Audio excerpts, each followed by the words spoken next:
Pues buenas tardes, soy María Ángeles Ramírez y bueno, pues soy vuestra tutora. Todavía no hemos tenido mucho contacto porque yo os empiezo a decir pues qué actividades os falta por haber enviado y tal, pero no os quiero agobiar al principio. Entonces, cuando lleváis pues a lo mejor 2 semanas, a la tercera semana es cuando ya os empiezo a decir, simplemente como recordatorio de qué es lo que falta. Como tenemos bastantes actividades, no lo dejéis para el final porque luego os vais a tener que hacer pues un maratón. De todas las formas, ir bajando, como tenemos los PDFs, pues podéis verlo en la plataforma, lo que es el temario, pero también os lo podéis bajar y os lo podéis guardar para que luego lo podáis tener. Pues vamos a empezar con nuestro webinar de hoy. Gestión presupuestaria y contabilidad pública. Lo que vamos a ver es cómo de íntimamente están entrelazadas la gestión presupuestaria y la contabilidad pública. Es muy interesante porque cada vez, o sea, cuando hay un presupuesto, ese presupuesto siempre se tiene que reflejar en una contabilidad. Y cada modificación o cada ejecución de ese presupuesto va a tener también su reflejo contable. Entonces, ¿qué vamos a hacer? Vamos a empezar por la contabilidad pública y vamos a ver cómo las dos partes, gestión presupuestaria y contabilidad pública, como os decía, están entrelazadas. Vale. Primero veremos los objetivos que tiene la contabilidad pública. ¿Para qué es muy positivo tener una buena contabilidad pública? Como os decía antes, la contabilidad pública va a reflejar el patrimonio, va a dar una imagen fiel del patrimonio de esa entidad. En este caso, por ejemplo, entidades locales. Vamos a ver también, por medio de la contabilidad, la situación financiera de la entidad, cómo se va ejecutando el presupuesto y qué resultado vamos a obtener al final de la ejecución del presupuesto. El patrimonio también le vamos a ver reflejado y vamos a ver los cambios que hay en el patrimonio. Por ejemplo, pues una entidad local puede tener un solar. Ese solar lo vende. En la contabilidad, esa enajenación va a venirse reflejada. Vamos a encontrar unas normas. Si hemos vendido ese solar por X dinero, ese dinero no lo podemos utilizar, por ejemplo, para gastos corrientes. Siempre lo tendremos que utilizar para gastos de capital. Gastos de capital que sería, pues, adquirir, por ejemplo, algún otro edificio o hacer a lo mejor en otro solar que tengamos, pues hacer pues una casa de la cultura.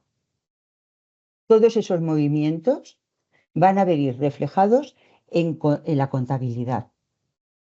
Luego, los servicios públicos que da una entidad tienen un coste. Entonces, en nuestra contabilidad, ¿qué vamos a ver? Vamos a ver qué costes tienen nuestros servicios públicos. Vamos a ver a lo mejor qué coste tiene un servicio público que luego al final como que no ha tenido a lo mejor mucha acogida por los ciudadanos, y vamos a ver cómo ese dinero a lo mejor lo tenemos que coger y lo tenemos que trasladar a otro servicio público que sí que ha habido gente que se ha quedado sin poder hacer uso de él. Entonces nos va a dar esa imagen fiel de las necesidades que tiene nuestra entidad local y cómo tenemos que utilizar mejor los créditos que tenemos, el dinero que tenemos. Luego, la contabilidad también nos va a servir para los controles, porque claro, los ayuntamientos, las comunidades autónomas, el Estado, ¿qué es lo que tienen que hacer? Pues al final del ejercicio tienen que elaborar cuentas, estados de cuentas, documentos que se tienen que remitir al Tribunal de Cuentas y a otros órganos de control. Por ejemplo, lo que son pues, los ayuntamientos o las diputaciones, pues a dónde van a tener que enviar esos documentos, pues al Tribunal de Cuentas, y puede ser que sea o al Estado o a la comunidad autónoma. Y luego, no solamente tenemos el control interno del Tribunal de Cuentas, sino que también, como estamos dentro de la Unión Europea, pues hay un sistema europeo de cuentas nacionales y regionales de las administraciones públicas. Y entonces, todas estas cuentas, todas estas contabilidades se van a enviar al Estado o a través del Tribunal de Cuentas, y este Tribunal de Cuentas lo va a mandar a Europa. ¿Mm?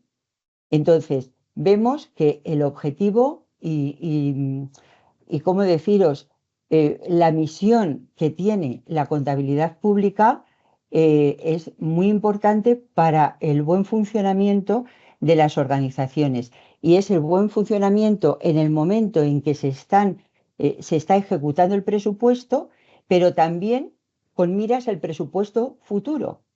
¿Para qué? Para que esos bienes, el dinero, no, no abunda. O sea, se tienen que utilizar de la mejor forma posible. ¿Cómo funciona la contabilidad pública? Pues nosotros cuando, si trabajamos, por ejemplo, en gestión presupuestaria o en gestión económica, ¿qué vamos a hacer? Vamos a tener unos programas que nos van a hacer absolutamente todo, porque son unos programas que son económicos y son contables. Entonces, ¿qué es lo que hay? Hay una parte de atrás que nosotros no vemos. No vemos lo que se está haciendo detrás. Pero nosotros ahora, eso que se está haciendo detrás lo vamos a traer como a nuestro plano, a un plano pues físico, no digital. Entonces, ¿qué vamos a ver? Pues vamos a ver que hay unas instrucciones de contabilidad local y unos planes de cuentas locales. ¿Qué son estos? Empezamos por los planes de cuentas locales. Pues los planes de cuentas locales son unos anexos que se van a añadir a las instrucciones de los modelos de contabilidad. Hay unos modelos de contabilidad que son el normal y el simplificado. Estos modelos están aprobados por unas órdenes, y estas órdenes, ¿dónde tienen su base? Pues tienen su base en la ley reguladora de las haciendas locales, especialmente en el artículo 203.1 del texto refundido de la ley reguladora de haciendas locales. Esta ley reguladora, que es una adaptación para las entidades locales del Plan General de Contabilidad Pública del Estado. ¿Qué es lo que sucede? ¿Qué es lo que sucede con estos planes generales de contabilidad pública? Pues estos planes van modificándose. La vida está en continuo movimiento, y entonces las necesidades también están en continuo movimiento. Por tanto, hemos visto que el plan, o sea, teníamos aquí estas órdenes, la 1781 y la 1782, que son las instrucciones de los modelos normal y simplificado de contabilidad local. ¿Y qué hemos dicho? Que estos modelos lo que están es aplicando lo que es el texto refundido de la Ley Reguladora de Haciendas Locales, que adaptan el Plan General de Contabilidad Pública del Estado. Pero ¿qué pasa con este Plan General de Contabilidad Pública? Que se modifica. Entonces, al modificarse, ¿qué es lo que se hace? Pues se tienen que modificar también esas órdenes. Vemos aquí que el Plan General de la Contabilidad Pública se había modificado mediante esta orden de 2016, la 1970. ¿Y qué obligó esa modificación? Pues obligó a que se hiciera una revisión de los planes de cuentas locales, y se modificó. ¿Cómo se modificó? Pues se modificó con la orden de 2018. ¿Qué se modificaron? No se modificaron solamente los planes de cuentas locales, sino también las instrucciones de los modelos. Entonces, tenemos estas instrucciones de contabilidad local que van a ser normales o simplificados. Ahora veremos de qué depende que sea normal o simplificado.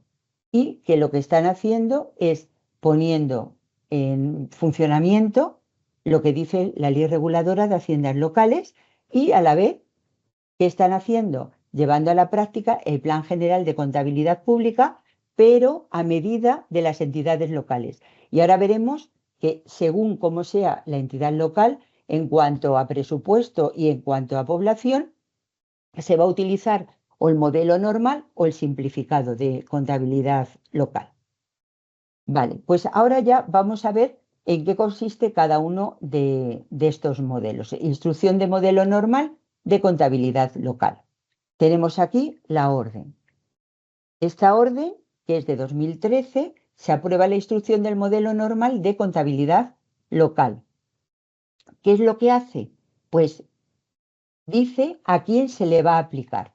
Y se le va a aplicar a municipios y entidades locales que tengan un presupuesto que sea superior a 3 millones de euros. Y a los municipios con más de 5.000 habitantes con un presupuesto superior a 300.000 euros. Entonces, aquí tenemos, por una parte, aquellas entidades con un presupuesto que sea superior a los 3 millones de euros y a otros municipios que a lo mejor no tienen ese presupuesto, pero tienen más de 5.000 habitantes y su presupuesto es superior a 300.000 euros. ¿Qué se pretende con la reforma? ¿Qué se pretendió con la reforma? Pues el añadir aquellas novedades que había introducido el Plan General de Contabilidad Pública, pero el de 2010 estamos. No estamos en el que hemos dicho de 2016, ¿verdad? Y entonces, ¿qué es lo que se quiere? Se quiere que el reflejo de la contabilidad de las entidades locales, de las diputaciones, sea el reflejo del Plan General de Contabilidad Pública del Estado, pero adaptado a las características de estas entidades. ¿Qué podemos encontrar también en esta orden? Pues disposiciones que son disposiciones transitorias para que se fijan en la apertura, en la elaboración de las cuentas, en este caso, ejercicio de 2015. Daros cuenta que hace 10 años. Y está incorporando estos anexos de la instrucción y el Plan General de Contabilidad Pública que está adaptado a la administración local. Después vemos que tenemos otro plan también para determinadas entidades, que es el Plan de Cuentas Local Simplificado. Este plan está anexo a la instrucción del modelo simplificado de contabilidad local, también con una orden, o sea, se está asentándose en esta orden de 2013. ¿Qué establece? Pues que el tratamiento contable simplificado que se va a llevar a cabo en determinadas entidades locales va a depender de que su presupuesto no sea superior a 300.000 euros, sin tener en cuenta su población. Y también, si el presupuesto es superior a 300.000 euros, pero no llega a superar los 3 millones de euros, en el caso de poblaciones que no superen los 5.000 habitantes. Entonces tenemos esos dos planes. Según la entidad local en la que estemos, ¿qué vamos a hacer? Vamos a utilizar o el plan de cuentas local simplificado o el normal, dependiendo de qué, de nuestro presupuesto y también de nuestra población. Otro apartado que podemos tener, otro bloque en cuanto a contabilidad son los principios contables. Los principios contables son aquellos principios que sería como un poco la ley de la contabilidad. Porque recordamos, la información contable, ¿qué tiene que hacer? Tiene que ser un reflejo fiel de la situación económico-financiera de la entidad. Y tiene que ser lo más fiel posible. Lo más fiel posible.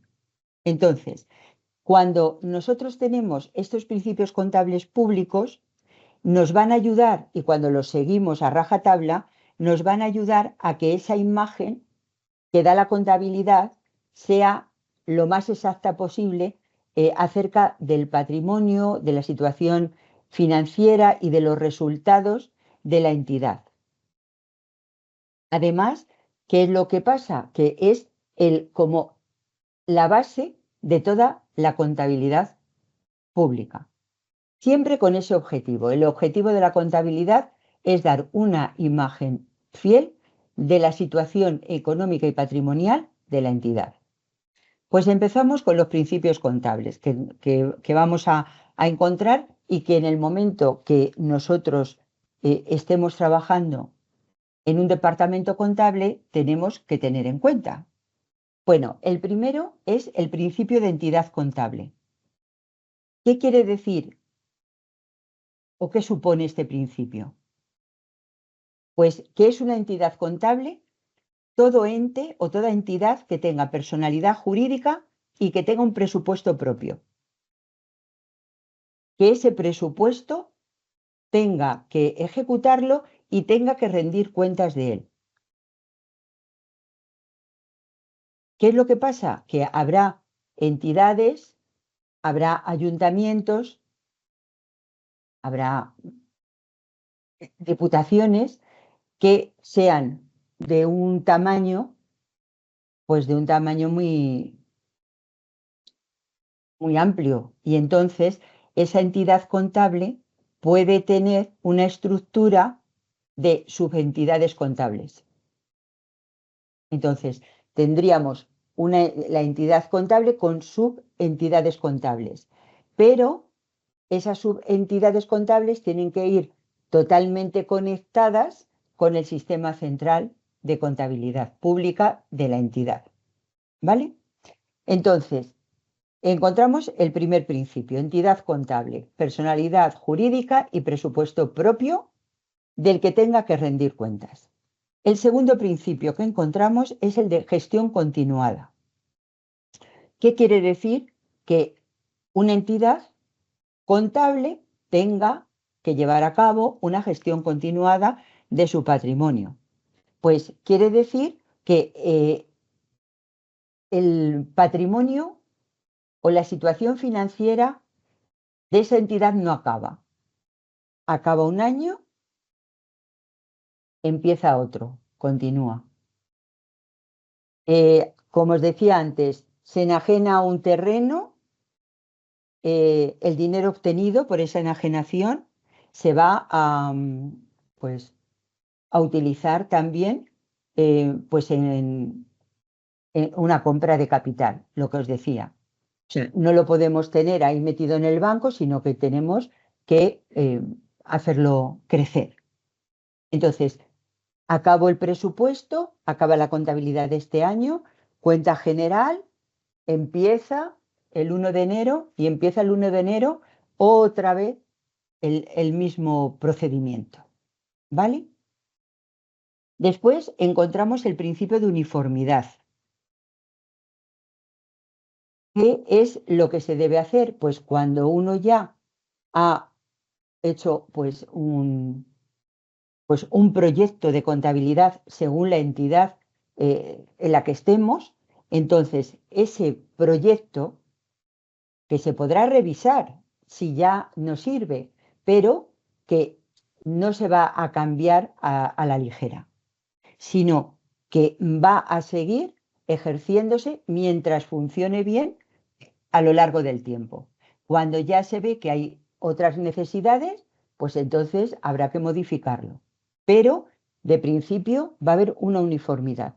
De principio no va a ser algo que se cambie a la ligera, porque antes ha habido un estudio concienzudo de lo que esa entidad local necesita y cómo se van a aplicar los principios contables en esa entidad. ¿Vale? Después encontramos como cuarto principio el principio de importancia relativa. ¿Qué quiere decir?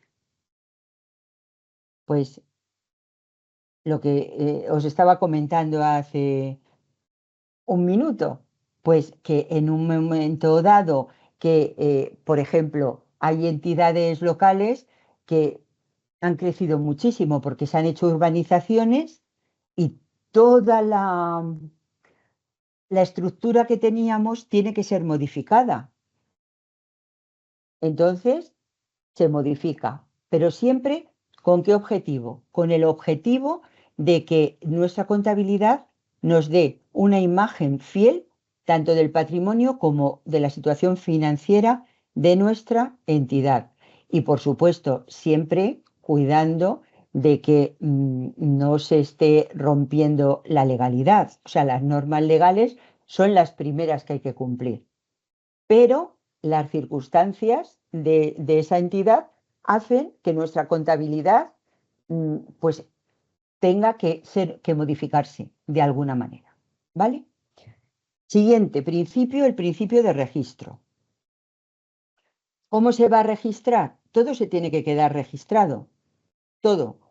¿Cómo se registra? Pues antiguamente no sé cómo se haría, pues se haría a lo mejor, yo qué sé, manualmente, pero ahora tenemos nuestros programas económicos y contables en donde absolutamente todo nuestro movimiento del presupuesto se va a ver reflejado en la contabilidad y siempre vamos a tener la imagen fiel de nuestro presupuesto, de cómo se está gastando el presupuesto y haciendo, como luego veremos, las modificaciones que se tengan que hacer para, pues, para llevar a cabo aquellas actividades o aquellos servicios que la entidad tenga que ofrecer a sus ciudadanos.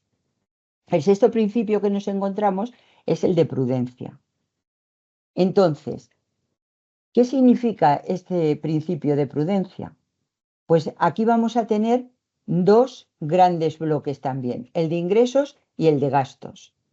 El principio de prudencia lo que hace es que los ingresos que la entidad espera recibir solo se contabilizan los que realmente se han recibido.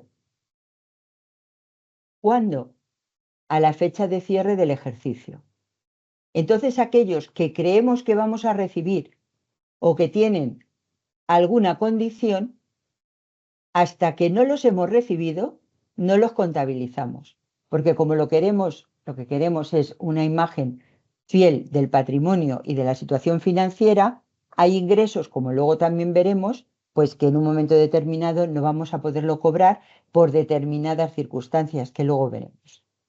¿Qué pasa con el apartado de los gastos? Pues los gastos solamente vamos a contabilizar los que de verdad hayamos llevado a cabo, los que hayamos realizado. Pero hay otros gastos que también tenemos que tener en cuenta, que son los que nosotros pensamos que vamos a gastar. Aquellos gastos que a lo mejor puedan suponer, pues, pérdidas, que pueden ser a lo mejor del ejercicio anterior.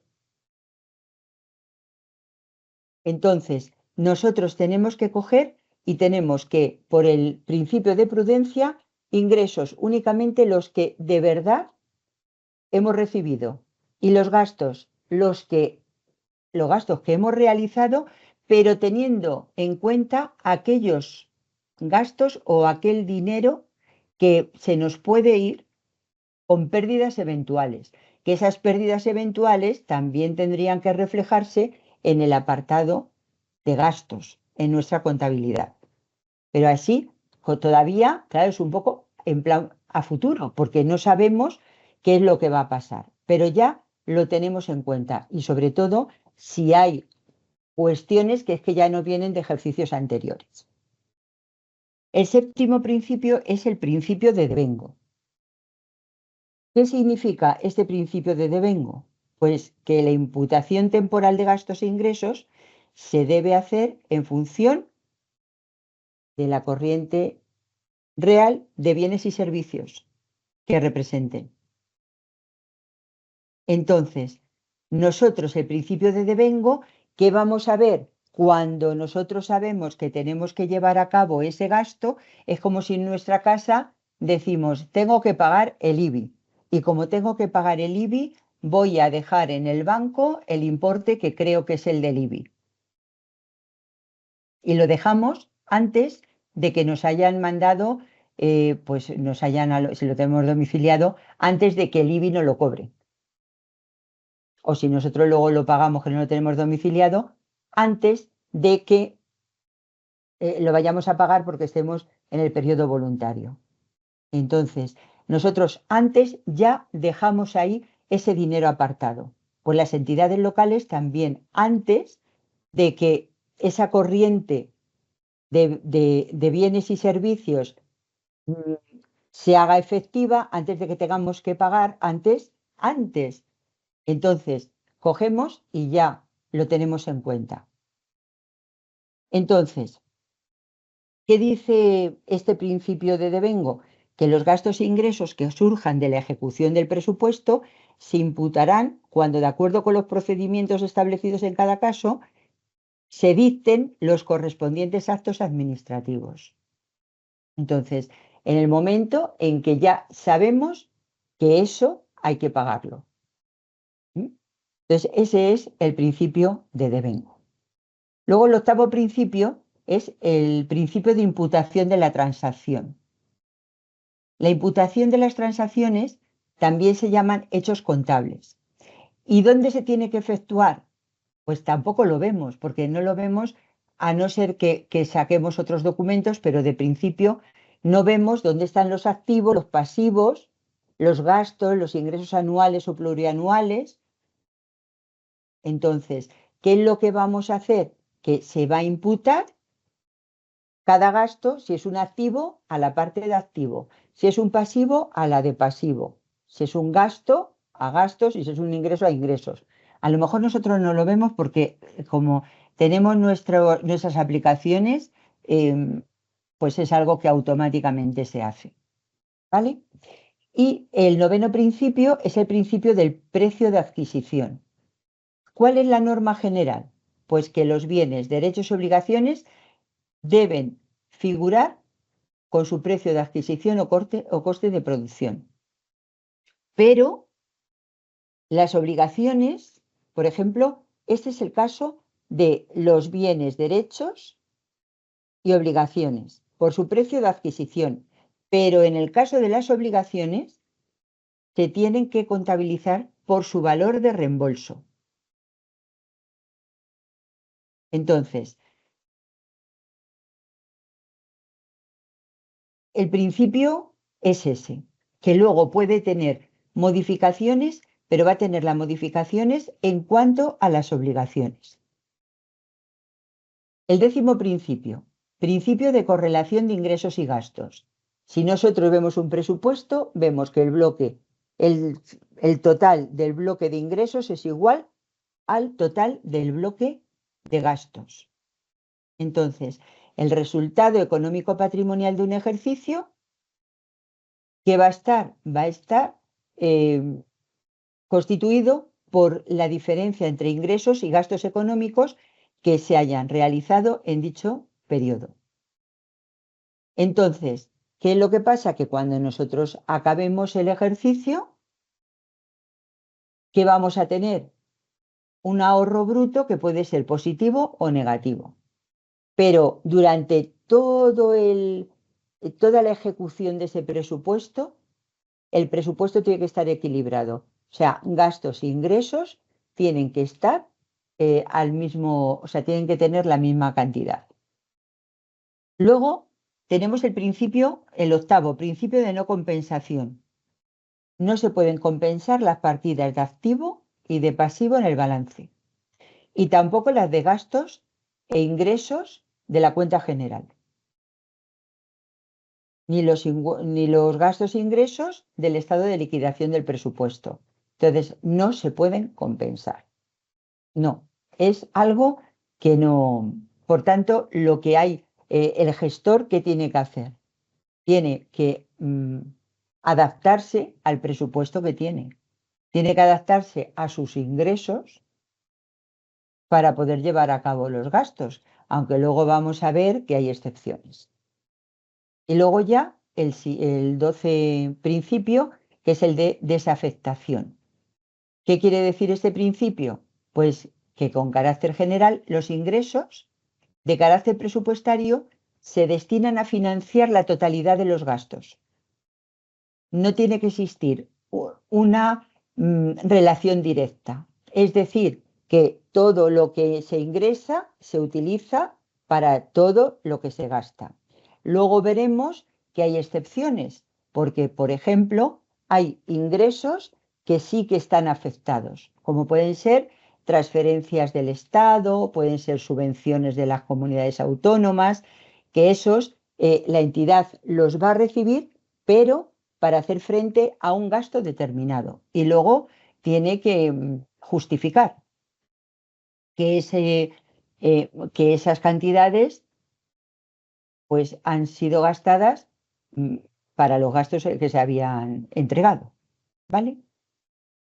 Muy bien, pues hemos echado un vistazo a lo que es la contabilidad. Ahora vamos a ver el ciclo presupuestario y vemos el ciclo presupuestario, pero que lo vamos a ver muy en relación también con la contabilidad. Entonces, ¿cuál es el proceso? Empezamos por la elaboración y aprobación del presupuesto. ¿Cuándo se elaboran los presupuestos? Los presupuestos se tienen que entregar en octubre. Hoy he leído una noticia que parece ser que a nivel Estado pues se tendrán que otra vez prorrogar los presupuestos. Bueno, pues si no fuera así, pues ya esos presupuestos habían sido elaborados, se habían presentado, se habían debatido en el Congreso, en este caso del Estado, pero bueno, vamos a nuestras entidades, mejor. Y entonces se elabora el presupuesto y se presenta. Se presenta al Pleno. El Pleno lo aprueba y se publica. Entonces tenemos ese principio, la creación de ese presupuesto. Empieza día 1 de enero de 2026. Ejecución del presupuesto. Tenemos los dos grandes bloques. Los dos, se podían decir, es un presupuesto, pero es como si tuviera dos presupuestos, el de gastos y el de ingresos. Y aquí, en el presupuesto de gastos, ¿qué encontramos? Encontramos los documentos contables que todos conocemos: autorización, compromiso, reconocimiento de la obligación de pago, cuando ya, por ejemplo, nos han hecho el servicio o nos han traído el suministro, y el pago, cuando la entidad paga, se extingue la obligación que tenía con el tercero. Eso sería el A, D o K. Luego, en el presupuesto de ingresos, ¿qué encontramos? Hay un reconocimiento del derecho que tiene esa entidad de cobrar, de cobro. Cuando cobra, se extingue el derecho. Acabamos la ejecución del presupuesto, ha acabado el año. ¿Qué es lo que se hace? Se hace el control. Cuando nosotros estamos gastando, las intervenciones lo que están haciendo es controlar también esos gastos, porque tienen que autorizar los gastos. Entonces aquí tenemos un control interno en la ejecución del presupuesto en el momento, en el apartado de los gastos. Pero luego, cuando ya se ha ejecutado el presupuesto, vamos a tener otro control. ¿El control cómo va a ser? Pues lo va a hacer el Tribunal de Cuentas, lo va a hacer. Puede haber, por ejemplo, organismos de la comunidad autónoma que también controle. Y luego, ¿qué es lo que controla? ¿Qué es lo que se controla? Pues se va a controlar la legalidad, si se han cumplido las leyes, la economía, si ha sido eficiente, la eficacia, qué resultado financiero se ha obtenido. Y luego este control pues puede ser previo en cuanto al presupuesto de gastos, hay un control previo.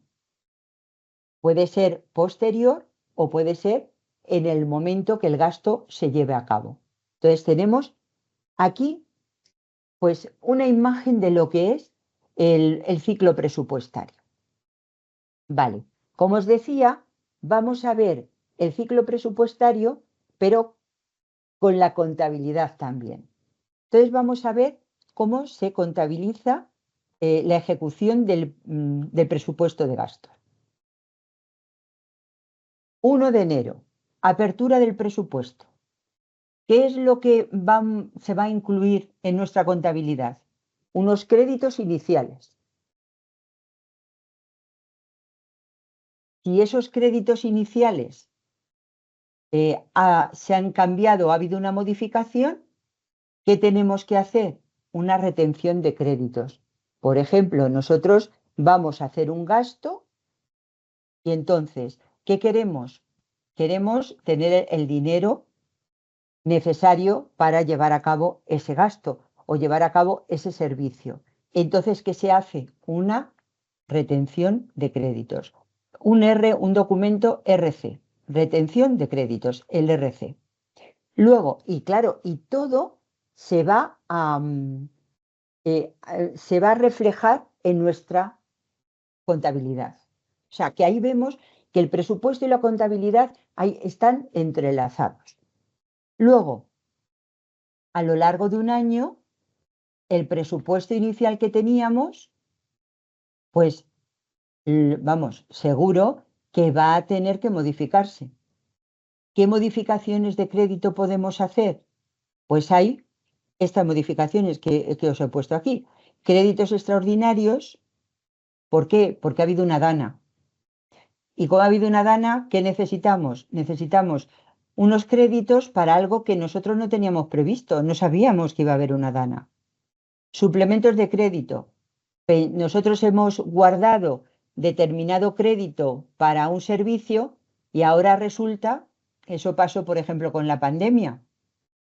A nivel sanidad habría un crédito que tuviera pues las consejerías de sanidad de las distintas comunidades y el Estado y demás, y con el COVID ese crédito ya no podía dar servicio a todas las necesidades que había. Pues, ¿qué hubo que hacer? Suplementos de crédito, aumentar el crédito, ampliación de crédito. También, o sea, suplementos es que le tengo que poner un montón de dinero más, pero ampliación es que no me llega. Y a lo mejor no tengo que poner tanto más, pero no me llega. Transferencias de crédito. ¿Qué es lo que pasa? Que a lo mejor nosotros teníamos crédito para un servicio y un crédito para un servicio y otro crédito para otro servicio. En el crédito que teníamos o el crédito más alto, resulta que ese servicio pues está pidiendo poco, no necesitamos tanto crédito. Y para el otro servicio sí que necesitamos más crédito. ¿Y qué hacemos? Pues una transferencia de crédito. Ha habido remanentes. El año pasado nos quedaron un remanente de, vamos a poner, 200.000 euros.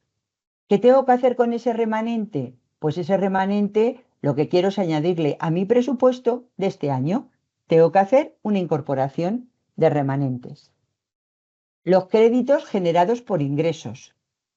Ingresos, es que ingresos puede ser hasta un vecino del pueblo que nos ha puesto como herederos de su patrimonio en su testamento. Ajustes.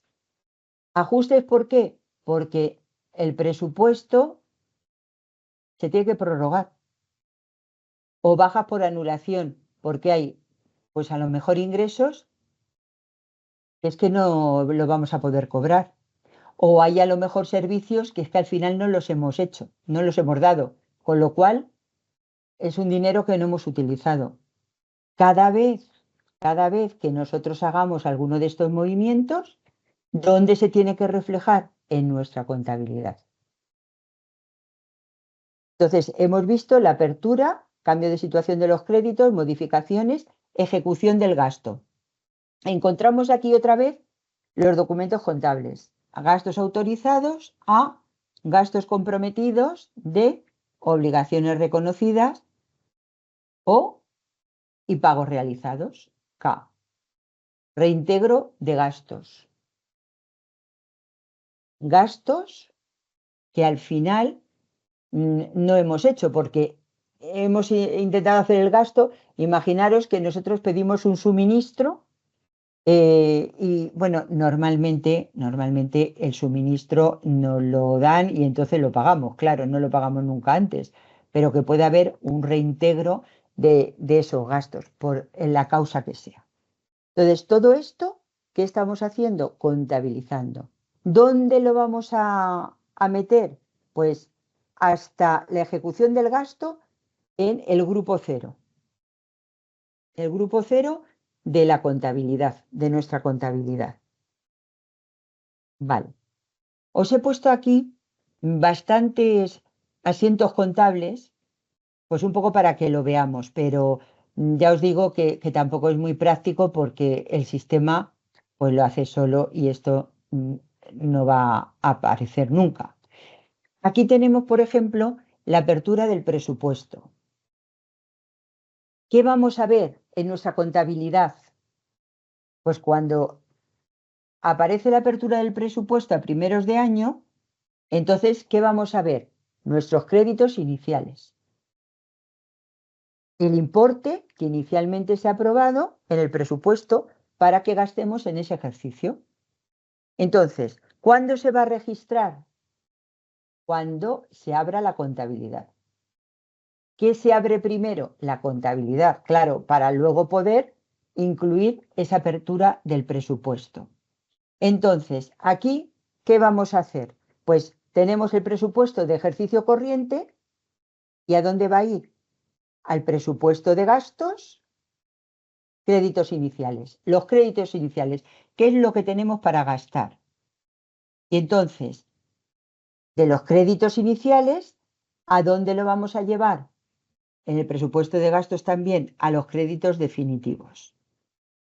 Entonces, esto ya os digo que si trabajáis, por ejemplo, en gestión económica o en contabilidad, pues dice, bueno, yo meto las cantidades, sé dónde lo tengo que meter y ya está. Y esto yo, pues, ni me fijo. ¿Vale? Aquí tenemos, por ejemplo, la apertura del presupuesto. Es una entidad. Es una entidad y su presupuesto. Tenemos el estado de gastos.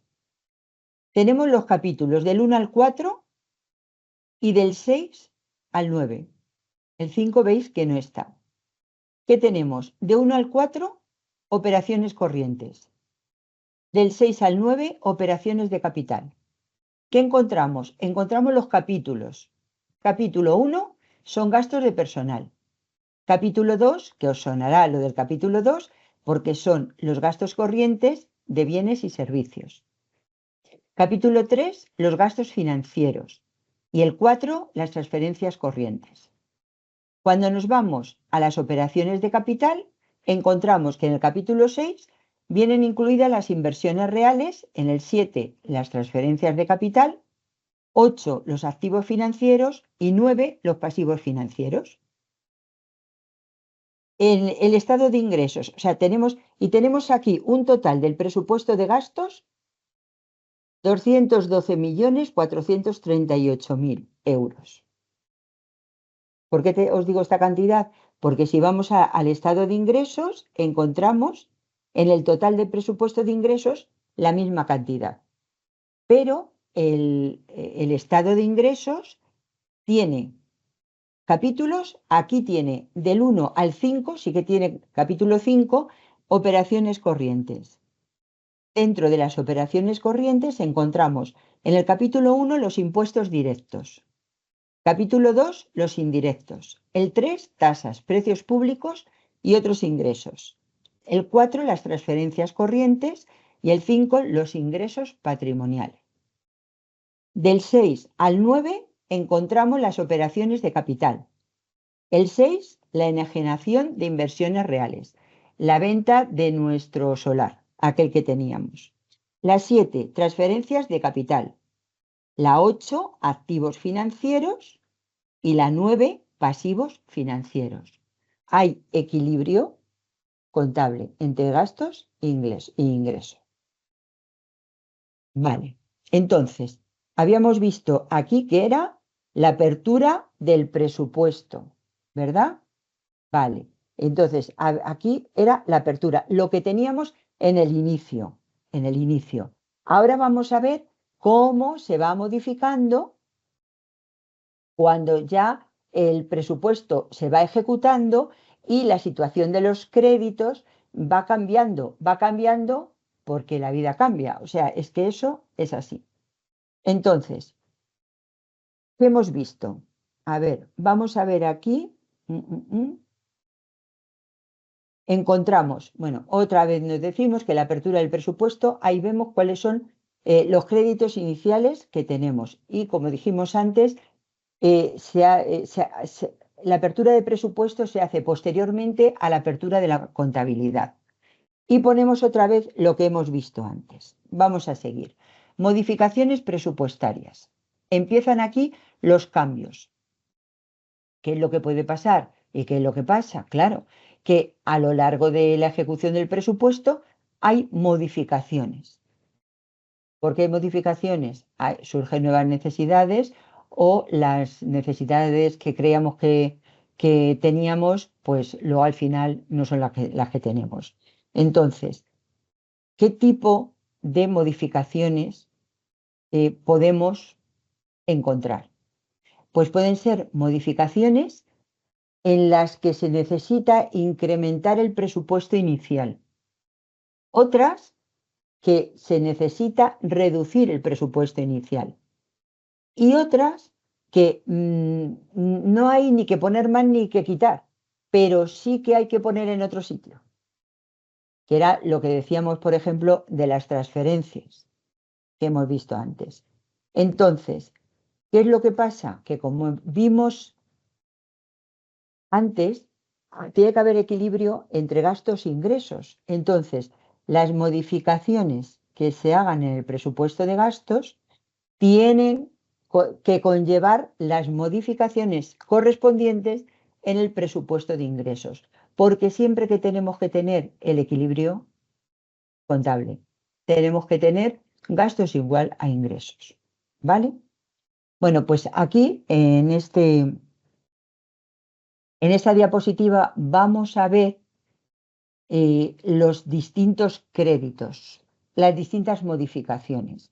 Entonces, encontramos aquellas que aumentan el presupuesto de gastos, que son los créditos extraordinarios, suplementos de crédito, crédito ampliable, generación de crédito e incorporación de crédito.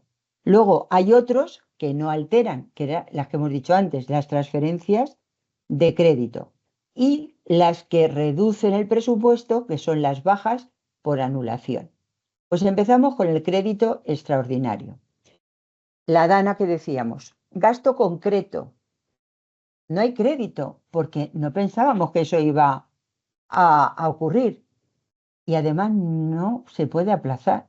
Es extraordinario, pero es que es urgente. Tenemos ahí la dana. ¿Qué necesitamos? Un crédito extraordinario. Suplemento de crédito. Para un gasto concreto también, el crédito que tenemos no es suficiente, falta dinero, no es aplazable, es verdad, tenemos que coger y hacer, pues tenemos que llevar a cabo ese gasto y no es ampliable. Entonces, cuando no es ampliable, porque veis que el siguiente es el crédito ampliable, pero este gasto que tenemos, el crédito que nosotros tenemos es insuficiente y no es ampliable. Por eso, como no se puede ampliar, ¿qué le ponemos? Como un añadido, un suplemento de crédito. ¿Vale? Luego encontramos el crédito ampliable. Es decir, existe una partida ampliable en las bases de ejecución. Y entonces se pueden reconocer mayores derechos y se puede ampliar ese crédito. Entonces, la diferencia es esa, el suplemento de crédito, ese crédito no es ampliable y le ponemos como un añadido, como otro, no le ampliamos ese crédito, sino que está el crédito inicial más el suplemento. Y el otro, en cambio, sí que se puede ampliar. ¿Por qué? Porque existe una partida ampliable en la base de ejecución. Generación de crédito. Pues ha habido más crédito del que creíamos que íbamos a tener. Nos ha dejado la herencia, el vecino no sé quién, y tenía en el banco 500.000 euros. ¿Dónde lo metemos en nuestra contabilidad? En la generación de crédito. Incorporación de créditos. ¿Qué se incorporan? Nos quedó el año pasado un remanente, cuando acabamos el ejercicio, de 200.000 euros.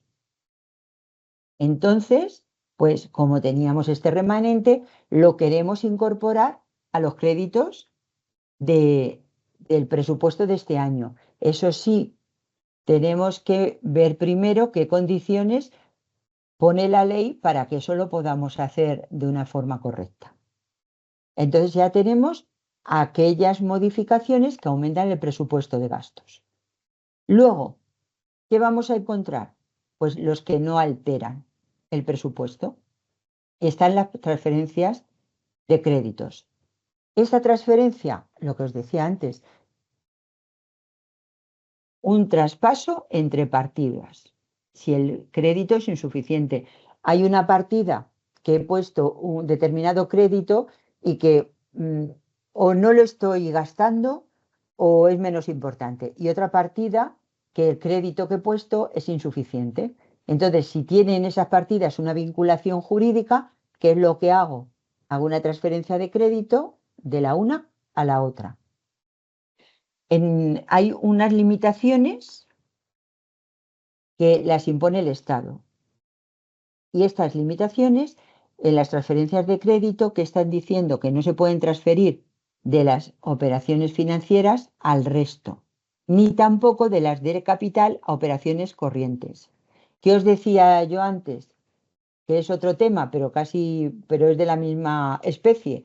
Pues que, por ejemplo, vendemos nosotros el solar aquel que es del ayuntamiento y nosotros ese crédito que tenemos lo tenemos que utilizar, pues ¿para qué? Para gastos de capital, pero no podemos utilizarlo para gastos corrientes y gastarnos el dinero y ahí perder todo. Y luego dice que tampoco se pueden utilizar para minorar determinados créditos. Por ejemplo, si ha habido una ampliación de crédito, no se puede coger ahora hacer una transferencia de créditos para aminorar ese crédito que habíamos ampliado, o tampoco para minorar los gastos extraordinarios. Esas son las reglas del juego con las transferencias de crédito. Y luego, aquellos movimientos o aquellas modificaciones que reducen el presupuesto, pues vamos a encontrar las bajas por anulación, que es la disminución, que puede ser total o parcial, de un crédito que está, pues, que ha sido colocado para determinada aplicación presupuestaria. Por ejemplo, pues para financiar remanentes de tesorería negativos. Imaginaros que en tesorería nos sale que tenemos menos 2.000 euros. Pues entonces, como no queremos tener menos 2.000 euros, pues tendremos que hacer una baja por anulación. Muy bien. Entonces, vamos a seguir aquí. Vamos también un poco, pues, cómo serían los asientos. Entonces, presupuesto del ejercicio corriente, ¿a dónde lo llevamos? A presupuesto de gastos, modificaciones de crédito. Presupuesto de gastos, modificación de créditos, créditos disponibles. Esto sería cuando hay un incremento. Y luego, en el caso, por ejemplo, que haya una disminución, Pues, ¿qué haríamos? Presupuesto, que lo hace el sistema. Esto, si queréis echarle un vistazo, pues lo echáis un vistazo, pero en realidad es que lo hace el sistema. Entonces sería presupuesto del ejercicio corriente. Ha habido una disminución del presupuesto. Bajas por anulación y rectificación. Y esto que va a venir reflejado en nuestra contabilidad. Bajas por anulación y rectificación a créditos disponibles. Pero ya os digo que esto es como muy manual y no. Hemos llegado a la fase de ejecución del presupuesto de gastos. Estos son mis preferidos. Los ADOKs, a mí es que además es que he trabajado en ellos y es que me encantan. Entonces, ¿qué es lo que pasa? Cuando nosotros estamos ya, nada, nos ponemos, somos gestión presupuestaria. ¿Y qué hacemos? Pues vamos a, nosotros, a lo mejor nosotros no es que hayamos gastado, han gastado contratación y nosotros lo que hacemos es la gestión presupuestaria. A ver, ¿cómo estamos gastando? Entonces, primera situación que nos vamos a encontrar. La autorización del gasto. ¿Quién autoriza el gasto? Pues aquel que tiene, pues por ejemplo, en una... Yo es que, claro, yo me conozco lo que es la comunidad autónoma de Madrid. Y entonces, ¿qué es lo que pasa? ¿Quién era la autoridad competente? El director general de la dirección general donde estuviéramos trabajando.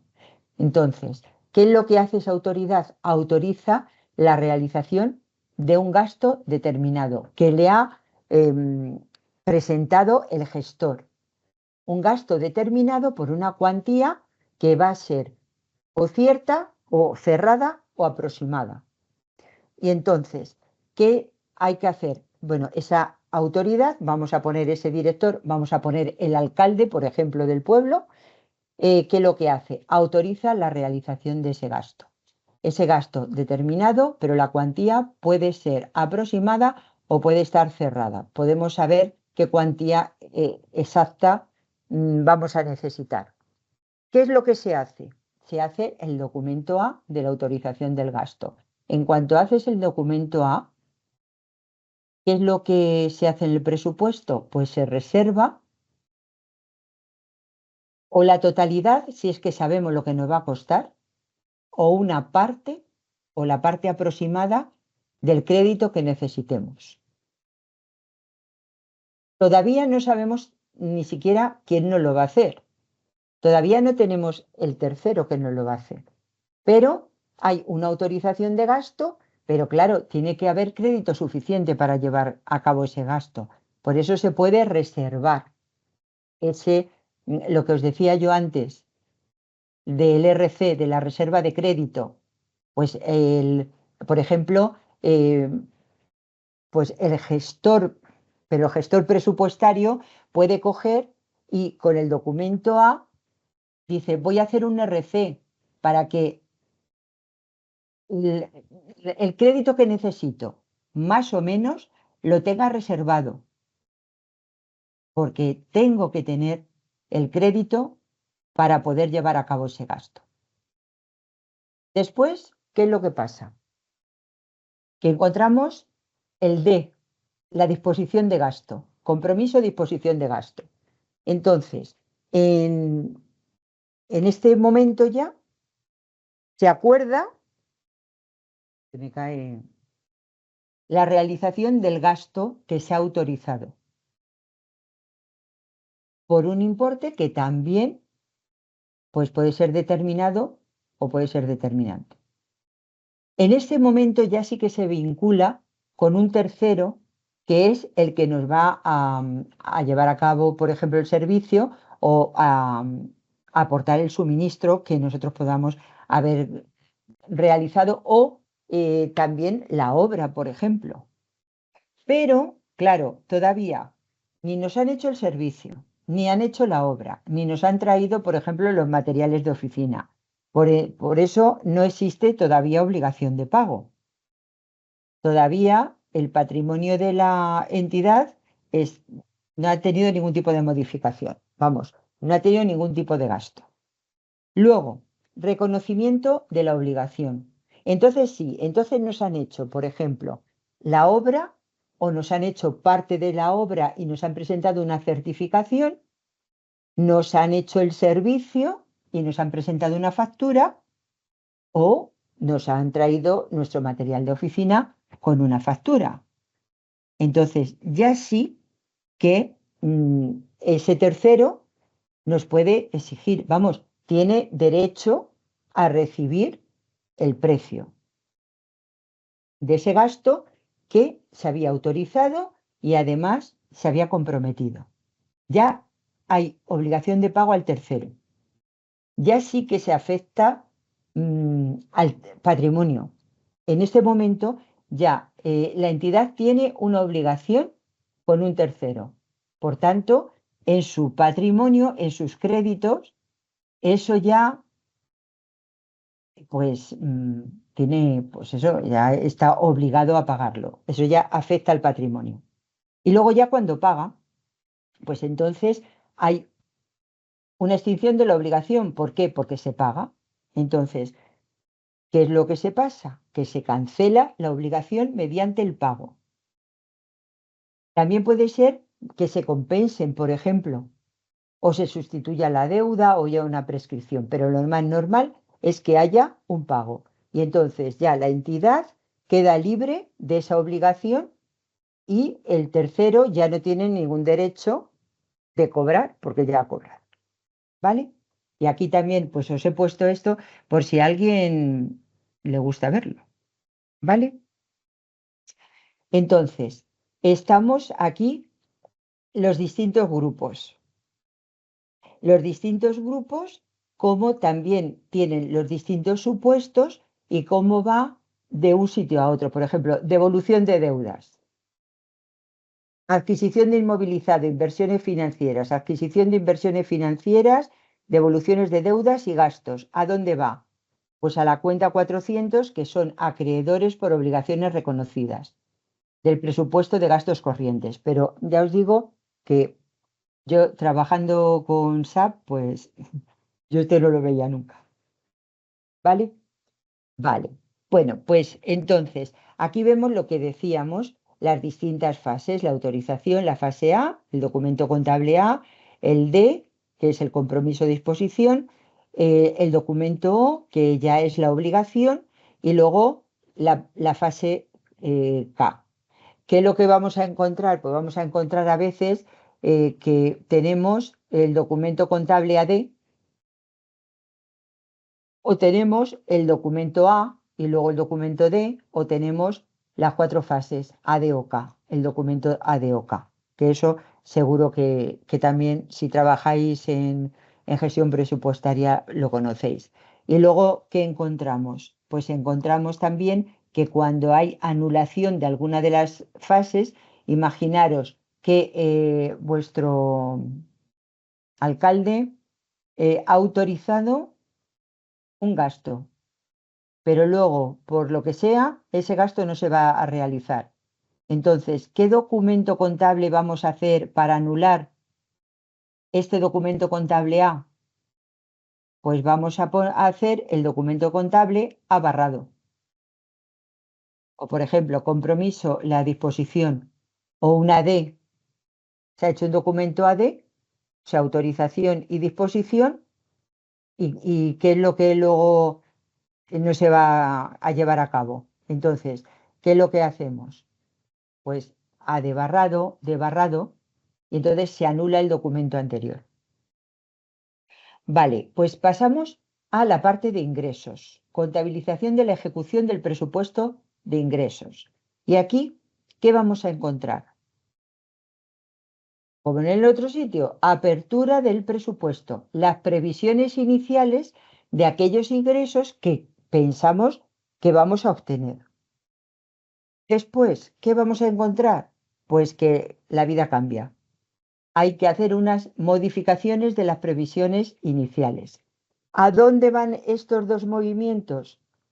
Están dentro del grupo cero en las cuentas de orden. Ejecución del ingreso. ¿Cómo se ejecuta el ingreso? Pues al revés casi que el gasto, ¿no? Primero, derechos reconocidos, derechos que tengo de cobrar, cobros que entran en mis arcas, que realmente los, los he llevado a cabo. Luego, ¿qué nos podemos encontrar? Pues nos encontramos que nosotros, por ejemplo, vamos a cobrar, mm, os voy a poner un ejemplo. Ejemplo, el IRPF, no, el IBI aquí en la Comunidad de Madrid se puede pagar no solo en 2 meses, sino que te lo cobran en 10 meses y te hacen una rebaja de no me acuerdo el porcentaje. Entonces, claro, tú pagas el IBI mensual, este mensual que os digo, porque tú lo has pedido. Entonces, en la apertura del presupuesto, ¿qué viene? El total del IBI que yo tengo que pagar. Pero luego, a la hora de la verdad, como he pedido pagarlo en esos 10 meses, ¿qué es lo que hay? Un fraccionamiento, con lo cual, anulación de derechos, porque no van a cobrar todo el IBI entero, van a ir a cobrando poco a poco el IBI. Y si, por ejemplo, hubiera un aplazamiento, porque que fuera, por ejemplo, cantidades, pues a lo mejor que tengas que pagar una plusvalía que sea mucho dinero y no la puedas pagar completamente, sino que pidas un aplazamiento, pues entonces hay unos derechos que los tienes que anular, porque lo vas a ir cobrando, pues en distintos, no lo vas a cobrar todo de una vez. Entonces, ¿qué tienes que hacer? Tienes que en tu contabilidad eso lo tienes que reflejar. Anulación de liquidaciones. Me hacen una liquidación, presento un recurso, me dicen ok al recurso y a lo mejor si me querían cobrar 500 euros, ahora me tienen que cobrar 300. Pues entonces, ¿qué hay que hacer? Pues anular esos 200 que habían pensado que iban a cobrar y ya no lo cobran. Devolución de ingresos. Aquí, Estado. Segundo pago de la renta. Veo que el banco, que lo tenía domiciliado, no me han hecho el pago. Y yo antes de las 2 cojo, me voy a la entidad bancaria y lo pago. Y luego resulta que me lo hacen. Con lo cual hay unos ingresos indebidos porque pagué ese segundo pago 2 veces. O sea, ¿qué hago? Pido la devolución de ingresos indebidos y claro, habían cobrado el doble, pues ahora, ¿qué tienen que hacer? O sea, hombre, cobran el doble, contabilizan ese dinero. ¿Y ahora qué tienen que hacer? Pues cambiar otra vez la contabilidad porque hay una devolución de ingresos indebidos. Cancelación de derechos. Por ejemplo, una insolvencia. Quieren cobrar una multa y la persona es totalmente insolvente.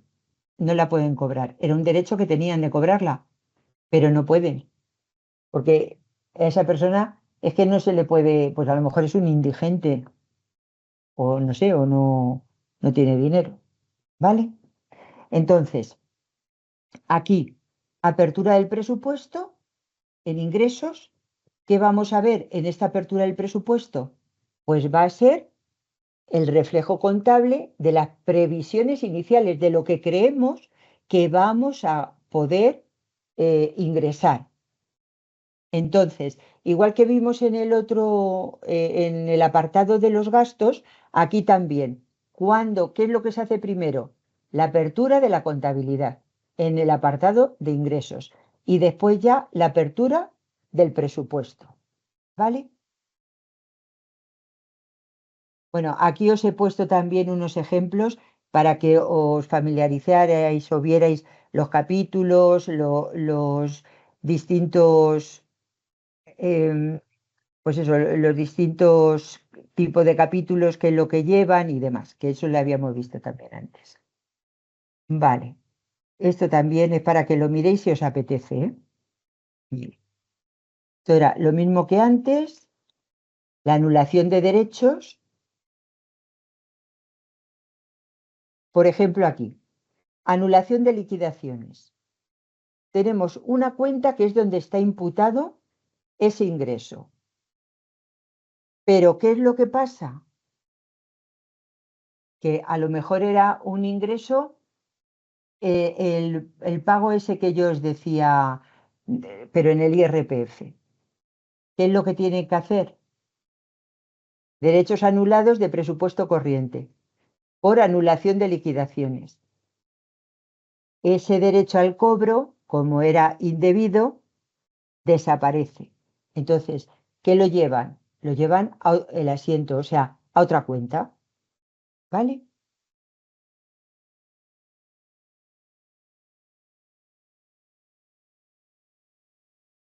Aquí ya os digo que, bueno, yo no sé, es que cada año me compro unos libros que tiene el CEP de contabilidad pública y entonces me dedico a hacer estas cosas que me gustan, pero os digo que ya te digo que no creo que lo veáis en vuestros programas. Aquí también tenéis un caso práctico, por si le queréis echar un vistazo. También otro, os he puesto unos cuantos casos prácticos para que vierais. Pero ya os digo que esto, si sois fan de la contabilidad, pues lo veis, pero si no, pasamos a los gastos con financiación afectada. Vimos antes el principio de desafectación. Entonces, ¿qué decía ese principio? Que con carácter general los ingresos presupuestarios se van a destinar a financiar todos los gastos, sin que exista una relación directa entre unos y otros, que no había un ingreso, excepto excepciones, por ejemplo, las contribuciones especiales. Pues sí, el dinero que se ingresa es para esa contribución especial. Bueno, pero con carácter general no es así. Entonces, determinados gastos sí que están, perdón, ingresos están específicos a unos gastos. Por ejemplo, tengo una casa en el pueblo y está en una zona que no está asfaltada. Lo van a asfaltar porque es que ya somos, no sé, 10 casas. Y entonces, ¿qué es lo que nos pasan? Una contribución especial para, pues que nosotros también pongamos nuestro granito de arena para asfaltar esa calle. Entonces, ese ingreso que recibe la entidad local, ¿para qué va a utilizarse? Pues para el asfalto de esa calle, ¿vale? Ahí. Pero vamos a ver qué gastos sí que tienen financiación afectada. Son gastos concretos. En la Administración Central, los gastos que están afectados son las subvenciones de la Unión Europea. En las comunidades autónomas, el endeudamiento y las subvenciones finalistas. Y en las entidades locales, pues también, por ejemplo, gastos pues de fuerza mayor. Hay que hacer hasta lo de la calle esa. Hay que hacerlo, a lo mejor no es una fuerza muy mayor, pero sí, porque todos los vecinos piden tener una calle asfaltada. Entonces, y también luego encontramos que las comunidades autónomas y el Estado dan subvenciones. Ahora veremos esta parte. Entonces, tenemos aquí el coeficiente de financiación, que el coeficiente de financiación está íntimamente relacionado con los gastos con financiación afectada. Entonces, es el porcentaje de gastos que queda cubierto con recursos específicos afectados a su financiación. Contribución especial de la calle esa. Hay un coeficiente de financiación. A los vecinos no le cobran a lo mejor el 100% de esa calle, Le cobran un coeficiente, un porcentaje. La tipología, por ejemplo, que encontramos, vamos a encontrar según el modo en que se cuantifiquen los ingresos, puede ser un ingreso fijo, variable o mixto. Entonces, el primero, el fijo, ¿qué es? Pues un ingreso se fija en términos en un porcentaje, en función del gasto que realmente se ha efectuado. Variable. Los ingresos, ¿en qué se fijan? En términos absolutos, con independencia del gasto en el que se incurra. Y el mixto es una combinación de los dos anteriores, del fijo y del variable. Momento en que se calcula.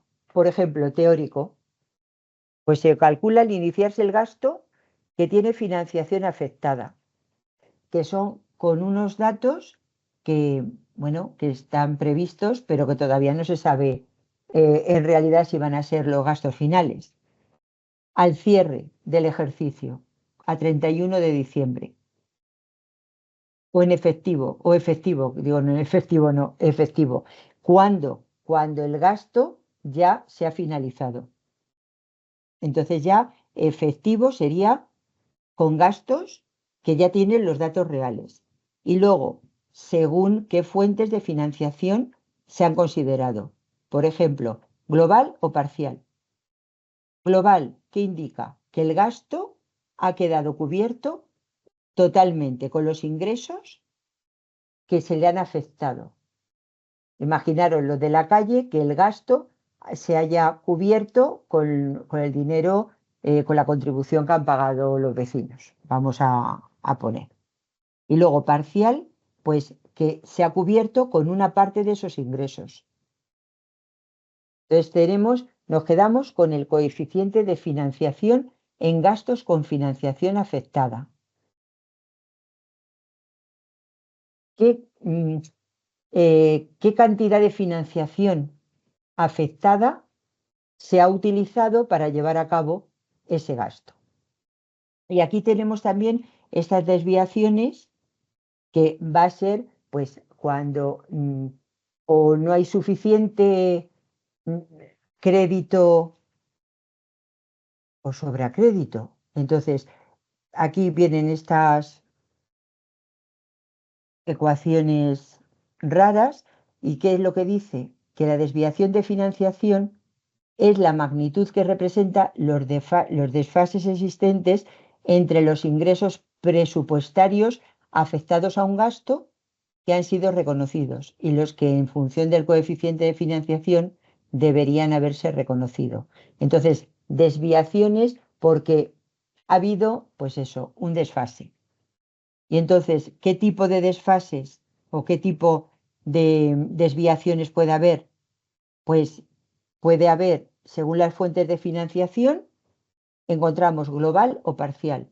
Entonces, en la global, ¿qué es lo que se tienen en cuenta? Todos los ingresos y gastos afectados, sin tener en cuenta quién ha financiado, sin tener en cuenta si ha financiado la comunidad autónoma, el Estado o lo que sea. Parcial.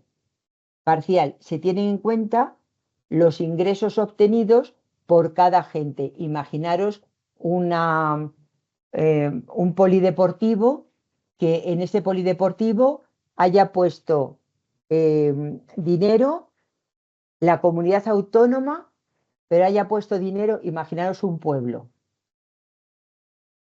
Málaga, el Rincón de la Victoria. Entonces, están haciendo un polideportivo y en ese polideportivo ha habido una subvención para que se haga el polideportivo del Ayuntamiento de Málaga. Y también ha habido una subvención de la Junta de Andalucía.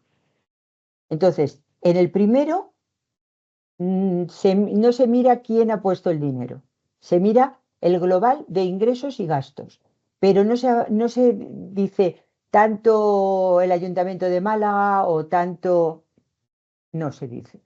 Y en cambio, en el segundo sí, se está diciendo cada agente financiador, que es quién ha dado el dinero, cuánto dinero ha puesto. Y luego, según el origen temporal considerado, acumulada o imputable a cada ejercicio. Entonces, acumulada, que tienen en cuenta los derechos y obligaciones reconocidos hasta la actualidad, porque a lo mejor el polideportivo se hace en 2 años y van dando dinero. O luego, imputable a cada ejercicio, tiene en cuenta los derechos y obligaciones reconocidos en un ejercicio. Pero bueno, esto yo me imagino que vosotros no tendréis que hacerlo. Y bueno, y hemos llegado ya al final de, de nuestro webinar. Buena tarde. Hasta Adiós. luego. Venga, hasta Adiós. luego. Adiós. Adiós. Gracias.